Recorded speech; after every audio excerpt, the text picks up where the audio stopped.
He thought he was just another forgettable man walking into a world that had already decided he didn't belong, but what no one in that showroom realized was that they were seconds away from witnessing a moment they would never forget. The glass doors whispered open as Ethan Cole stepped inside, the air cool against his worn jacket, the polished marble floors reflecting rows of six-figure machines gleaming under perfect white light. Every surface screamed wealth, precision, status, and yet Ethan stood there quietly, a man in his early 50s, lean, almost fragile in frame, his shoes slightly scuffed, his presence so understated it barely registered. No receptionist greeted him, no salesman approached, not even a polite nod, just a subtle shift in glances, the kind people make when they've already made up their minds. Across the room, Vanessa Blake adjusted the sleeve of her tailored blazer, her sharp eyes landing on Ethan for less than a second before moving on, her judgment instant, an absolute not worth the time. She turned slightly, whispering something to a younger associate who nodded with a faint smirk. Ethan began to walk slowly past a row of luxury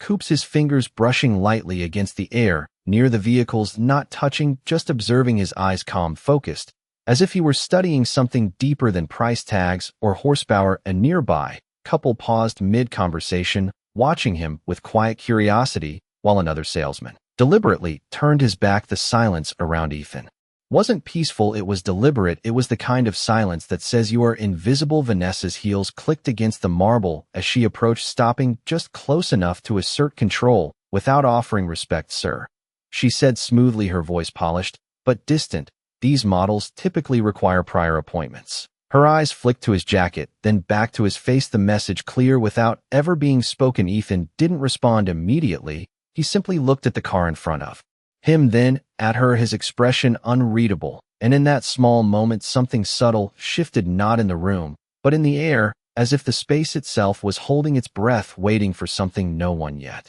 understood. Vanessa held her posture perfectly still, but her eyes sharpened just enough to reveal the calculation behind her smile. She had seen hundreds of people walk through those doors, dreamers, browsers, time wasters, and she had built a career on filtering them out quickly, efficiently, without apology. "If you are interested in a vehicle," she continued, her tone still smooth, but now carrying a faint edge, "we usually recommend scheduling a private consultation so we can better serve serious clients." The word serious lingered in the air like a quiet verdict. A few feet away, one of the younger salesmen pretended to organize brochures while clearly listening, his lips curling slightly, as if the outcome of this interaction had already been decided. Ethan shifted his gaze from the car to Vanessa, his expression calm, almost curious, as though he were observing a process rather than experiencing it. "I see," he said softly, his voice even measured, not defensive, not impressed, just present. The lack of reaction unsettled her more than any argument would have. Vanessa straightened her shoulders, taking a small step closer, her heels clicking once against the marble. "Perhaps I can direct you to a more appropriate section," she added, gesturing vaguely toward the far end of the building, where older inventory was kept. It was subtle, but unmistakable, a redirection, disguised as assistance around them. The room maintained its quiet rhythm, but attention had begun to gather in fragments. A customer near the espresso bar paused mid-sip, another glanced over the hood of a silver sedan, curiosity spreading in silent waves. Ethan let his eyes follow her gesture for a brief moment, before returning to the car in front of him. The reflection of the overhead lights traced across the vehicle's surface like liquid glass. He took a slow breath, as if grounding himself in the space rather than reacting to it. "This one," he said, simply nodding toward the midnight black coupe. His tone carried no hesitation, no uncertainty, just a quiet decision that did not match the expectations surrounding him. Vanessa blinked once, the smallest crack in her composure appearing before it vanished. "That model," she replied carefully, "is reserved for clients who have been pre-approved and placed on a waiting list." She did not say "you do not belong here," but the meaning settled heavily between them. Ethan's hand lowered to his side, his posture unchanged, yet something in the stillness around him began to feel different, not louder, not dramatic, just a subtle shift, like the air before a storm that no one else had yet recognized. Vanessa let out a quiet breath through her nose, the kind that signaled patience running thin, though her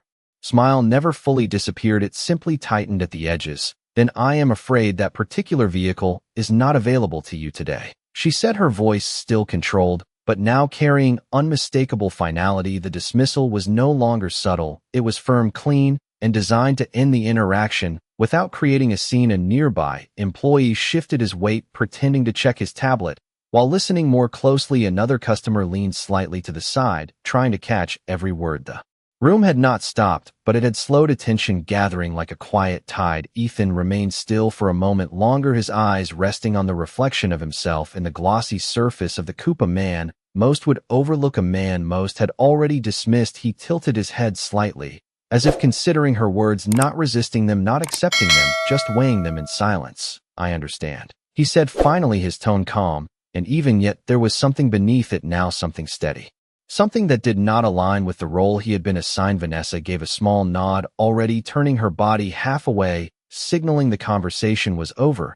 "If you would like to return with an appointment, we would be happy to assist you properly." She added the word properly, landing with quiet emphasis. Ethan's gaze shifted past her for the first time toward the rest of the showroom, taking in the polished counters, the curated smiles, the carefully controlled environment where everything had its place and everyone had a category. He said nothing further, and that silence stretched just long enough to feel deliberate. Then it happened. A sound broke through the controlled atmosphere, not loud, but distinct. The measured echo of dress shoes striking marble from the main entrance. One step, then another, precise, confident, the kind of sound that did not need volume to command attention. Heads turned almost instinctively, conversations softened, shoulders straightened. Vanessa paused mid-movement, her expression shifting before she even fully turned around. The energy in the room changed, not abruptly, but undeniably, like a current redirecting beneath the surface. The man approaching wore a tailored suit, his posture composed, his presence recognized before his face was fully seen. A junior associate near the front desk immediately adjusted his tie. Another employee stepped aside. Without being asked, the ripple of awareness moved quickly, and yet what no one expected was the direction it would take, because as the man crossed the floor, his path did not lead to the display vehicles or the executive office. It led directly toward Ethan Cole, and in that moment, the space between assumption and reality began to collapse. The man's footsteps slowed as he approached, and the entire showroom seemed to tighten around that movement like the air itself had been given direction. His suit was perfectly tailored, his presence quiet but undeniable, the kind of authority that did not need introduction. Yet what made the moment shift was not who he was, but what he did next. He stopped directly in front of Ethan Cole, not beside him, not past him, but in front of him, as if the rest of the room no longer existed. A brief pause followed, just long enough to stretch the silence into something heavier. Then, with a small respectful nod, he spoke. "Mr. Cole, we have been expecting you." The words landed softly, but the effect was immediate. Vanessa's posture froze mid-breath, her eyes widening just slightly before she forced them still. The younger employees who had been watching straightened instinctively, one by one, like a silent command had been given, but not by the man in the suit. Their attention shifted fully toward Ethan. Now the man they had ignored moments ago, the man they had categorized, dismissed, redirected. The room did not erupt, it did not gasp, it simply changed, the energy pulling tight into a quiet awareness that something fundamental had been misunderstood. Ethan turned his head slowly, meeting the man's gaze with calm familiarity. No surprise, no confusion, just recognition. "I had a feeling," Ethan replied, his voice steady, as if this moment had always been part of the plan. The man gave a faint smile, stepping slightly to the side, not in dominance, but in deference. And that was when it happened. The first employee near the front desk stood up abruptly, then another followed, then another, until within seconds the entire showroom was on their feet. No announcement, no instruction, just a collective realization moving through them like a current. Vanessa felt it before she fully understood it, the shift in hierarchy, the reversal of every assumption she had made. Her throat tightened as she took a small step back, her earlier confidence dissolving into something far less certain. Her eyes locked onto Ethan, searching for some explanation, some detail she had missed, but all she saw was the same man, the same worn jacket, the same quiet presence, except now the room no longer treated him as invisible. Now the room waited on him. And in that silence, louder than any confrontation, the truth began to surface in a way no one could ignore. Vanessa's breath caught just enough to betray her composure as she watched the man in the tailored suit step half a pace behind Ethan, not beside him, not ahead of him, but behind him. The distinction was subtle, yet unmistakable, and in a place like this where hierarchy defined everything, it was Louder than any announcement, her mind raced, trying to reconcile what she was seeing with what she believed to be true, but the two no longer aligned. "We have prepared the private suite, as requested." The man continued, his tone respectful, measured, his eyes never leaving Ethan's face. A faint nod passed between them, and in that small exchange the balance of power in the entire showroom shifted completely. Ethan glanced once more at the midnight black coupe, his reflection still faintly visible in its polished surface. Then he turned slightly, his posture unchanged, yet now every movement carried weight, not forced, not exaggerated, simply recognized. "I would like to see the interior," he said calmly. The same request he had made before, but this time it landed differently. This time no one questioned it. The man in the suit gestured immediately, "Of course." And within seconds a senior technician appeared, keys in hand, moving with urgency that bordered on reverence. The car door opened smoothly, revealing hand-stitched leather and precision-crafted details, but no one was looking at the car anymore. Every eye remained on Ethan, on the man they had dismissed minutes ago. Vanessa felt the heat rise behind her composed expression, her earlier words replaying in her mind, each one sharper, now heavier. She took a cautious step forward, her voice softer, carefully controlled. "Sir, if there has been any misunderstanding, I would be more than happy to personally assist you." The shift in her tone was clear, no longer filtering, no longer redirecting, now offering service where she had once denied it. Ethan turned his gaze toward her, not harsh, not triumphant, just steady, and in that stillness her practiced confidence faltered. "There was no misunderstanding," he said quietly, and the simplicity of that sentence carried more weight than any accusation around them. The room held its breath again, but this time it was not anticipation, it was realization, the kind that arrives too late and stays far longer than comfort allows, because in that moment everyone understood the truth. They had not misjudged his intentions, they had misjudged his worth, and now standing in silence they were left to face what that said about them. The silence did not break, it deepened, settling over the showroom like a weight. No one could move. Ethan stepped closer to the open car, his hand resting lightly on the door frame. As he looked inside, not with excitement, not with awe, but with quiet familiarity, as if he had seen this level of craftsmanship countless times before. The man in the suit remained just behind him, attentive but restrained, waiting rather than leading, a subtle shift that every trained eye in the room recognized instantly. Vanessa stood frozen, just a few feet away, her mind replaying every detail. She had overlooked the worn jacket, the calm tone, the absence of urgency. None of it had fit the image she had been trained to trust, and now that image was unraveling in real time. "Would you like the engine started for a full demonstration?" the man in the suit asked respectfully. Ethan shook his head slightly. "Not yet," he replied, his voice, even his attention still on the interior, as if measuring something far beyond features or specifications. Across the room, no one moved, no one spoke. Even the customers who had once been browsing now stood quietly watching, as though they had become part of a moment they did not fully understand. Vanessa finally took another step forward, her posture no longer commanding, but cautious, her voice lowered just enough to lose its earlier sharpness. "Mr. Cole," she said carefully, the name unfamiliar on her tongue, yet suddenly heavy with meaning. "I sincerely apologize if my earlier approach did not meet the standard you deserve." The words were correct, polished, practiced, but something in them lacked the certainty she usually carried. Ethan straightened slowly, his hand leaving the car as he turned to face her fully. His expression remained calm, but now there was clarity in his eyes, not anger, not pride, just truth. "You treated me exactly as you believed I deserved," he said quietly, and the precision of that sentence landed harder than any raised voice could. The room felt it immediately, a subtle tightening, a collective awareness that the moment was no longer about a car or a sale. It was about something far more difficult to correct. Vanessa's composure wavered again, her breath catching as she searched for a response that would restore control, but none came, because for the first time she was no longer directing the outcome, she was standing inside it.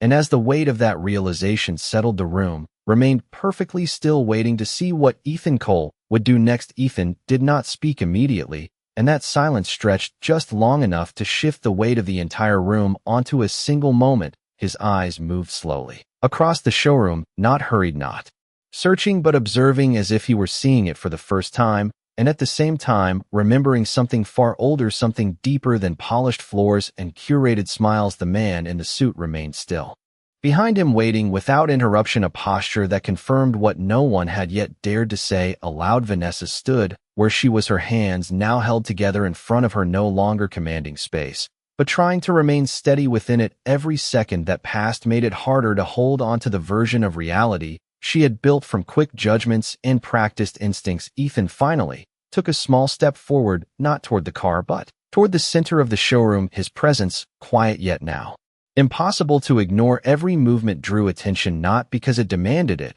but because it carried something undeniable. "Do you know what I look for when I walk into a place like this?" he asked, his voice calm enough that it forced everyone to listen more closely. No one answered, no one moved, even the faint hum of the air system seemed to fade.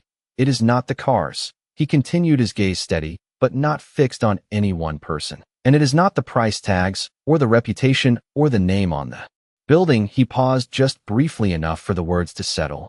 "It is how people treat someone when they believe there is nothing to gain." The sentence landed softly, but the impact spread through the room like a slow ripple. Vanessa felt it first in her chest, then in her breath, the realization forming not as a shock, but as a quiet certainty that could not be undone. Ethan turned slightly, his eyes meeting hers, not with accusation, but with clarity. "Because that," he said gently, "is where the truth always shows itself." No one spoke. The room held still, caught between what had been assumed and what was now undeniable. And in that silence, every person present understood that this moment was no longer about status or wealth or even identity. It was about something far more difficult to face and far more lasting than any transaction could ever be. The words did not echo, yet they remained suspended in the air, as if the room itself refused to let them go. Ethan's gaze moved slowly across the faces in front of him, each one now stripped of the certainty they had carried only minutes before, the polished confidence, the subtle smirks, the quiet dismissals, all replaced by something far more fragile.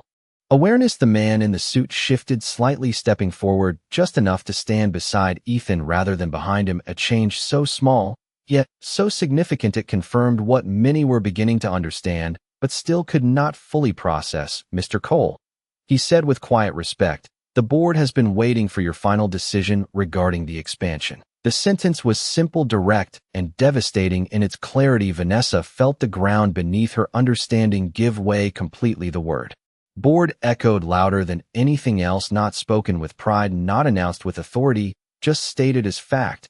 And in that moment, every piece fell into place, not just who he was, but why the entire room had shifted around him. Ethan nodded once, acknowledging the statement without urgency, as if time itself adjusted to his pace.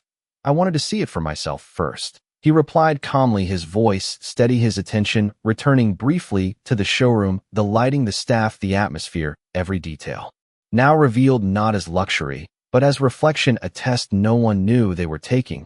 "And now you have," the man in the suit said quietly. Ethan paused just long enough for the weight of that question to settle across the room. Vanessa's breath felt shallow, her posture no longer composed, but held together by effort, her earlier confidence now replaced by something closer to regret, not loud, not dramatic, but unmistakable. Ethan turned back toward her, his expression unchanged, yet now carrying something deeper than observation. "Yes," he said softly, "now I have." The words were not directed at her alone, but they reached her the strongest, and in that moment the room understood that whatever came next would not be based on reputation or appearance or assumption. It would be based on what had already happened, what had already been revealed. And in the silence that followed, no one dared to interrupt, because they all knew the outcome was no longer something they could influence, only something they would have to face. No one moved, even after his final words settled into the silence, because there was nothing left to interrupt, no explanation that could undo what had already been revealed. Ethan stood there for a moment longer, his presence calm, grounded, as if the weight of the room did not belong to him, but to everyone else who now had to carry it. He turned once more toward the midnight black coupe, his hand brushing lightly against the edge of the open door before stepping back, the smallest gesture, yet it signaled something final, something decided. "We will proceed with the expansion," he said quietly, not raising his voice, not seeking attention, yet every person heard it clearly. The man in the suit nodded immediately, "Yes, sir." And with that, a direction had been set, not just for the business, but for everyone standing within it. Ethan's gaze moved across the showroom, one last time, not lingering on the cars, or the design, or the polished surfaces, But on the people, the expressions, the quiet shift that had taken place within them, Vanessa felt that gaze pass over her, and for a brief moment, she could not hold it, her eyes lowering not out of command, but out of understanding. The realization had fully formed now, not as embarrassment, but as something deeper, something that would stay long after this moment ended. Ethan took a step toward the exit, not hurried, not dramatic, just a simple movement that drew every eye again, because now they were watching not to judge, but to understand. The man in the suit moved with him, opening the glass door. Before he reached it, a gesture of respect that no one questioned anymore. The showroom remained silent as he walked out the same doors he had entered. Only now the space behind him felt different, not because he had changed anything with force or demand, but because he had revealed something that had always been there. And as the doors closed softly behind him, the room did not immediately return to normal. No one rushed back to their positions. No one resumed their conversations. They simply stood there for a moment longer, facing what had just happened. And somewhere in that stillness, the lesson settled, quietly and permanently, because in the end, nothing he said was louder than what they had shown themselves. And that day, without a single raised voice, the entire room learned exactly what respect looks like.